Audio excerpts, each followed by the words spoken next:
Welcome to the February Active Mamas newsletter. For those who know me, thanks for tuning in.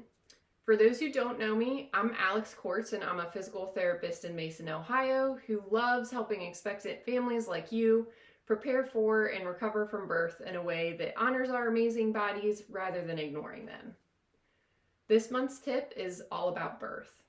I help expectant parents gain confidence in their bodies, their preferences, and their abilities when preparing for birth. And today, I'm going to help you do that too if you stay tuned to the end. A question a lot of us have is, what can I do that will help improve my birth experience and my recovery? I will shoot you straight. There can be components of birth that can be outside of our control, like when exactly baby will arrive, although it would be nice to have an exact date. Today, we're going to focus on one of the many things that may be within our control. So let's scratch the surface. If you thought I was going to tell you to start doing squats every day, that's not exactly my message. Yes, regular exercise has been shown to speed up recovery postpartum. Woohoo! If you're interested in hearing more about exercise during pregnancy and more preparation for birth, see the links in the newsletter. While strength and endurance are important, coordination can be a very helpful part of birth. In research, we actually have seen that activation of certain pelvic floor muscles during birth actually lengthens labor during the pushing phase.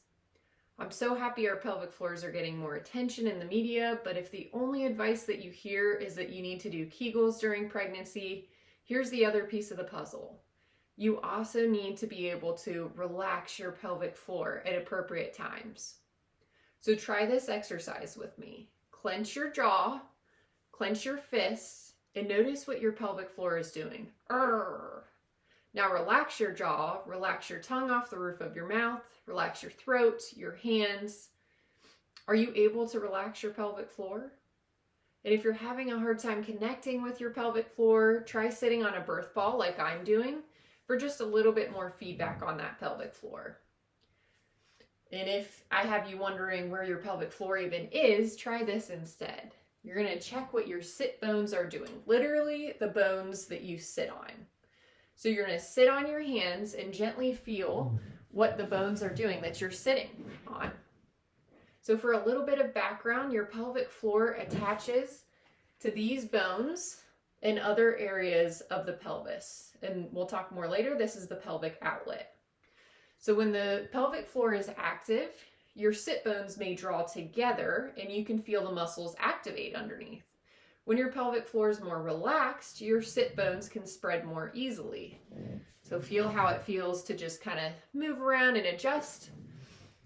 While you're getting in touch with your body, notice what happens at your pelvic floor and your sit bones, as well as that pelvic outlet we talked about, when you tuck your tail under and when you stick your tail out.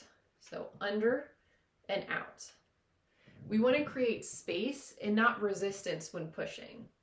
So now you're one step closer to being in tune with your body for labor. Play around with it. See if you can create space and open that pelvic outlet.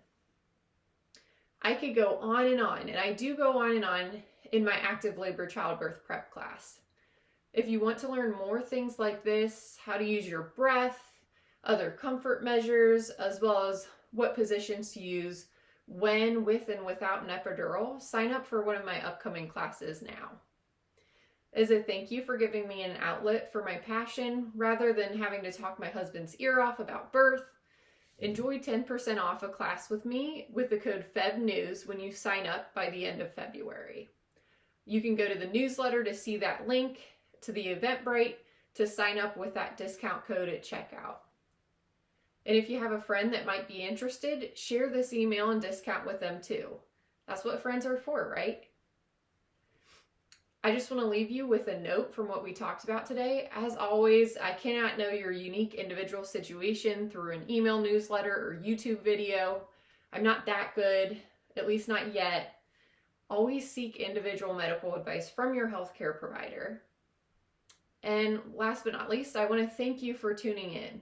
If you like this video, drop me a like on YouTube, share with friends, shoot me an email with questions, or if you'd just like to work with me. And make sure to stay tuned next month where we're going to discuss postpartum fitness. Make sure that you're signed up for the newsletter where I'll share local and virtual fitness classes that support pregnant and postpartum moms, and don't ignore them. So until next month, bundle up and stay warm.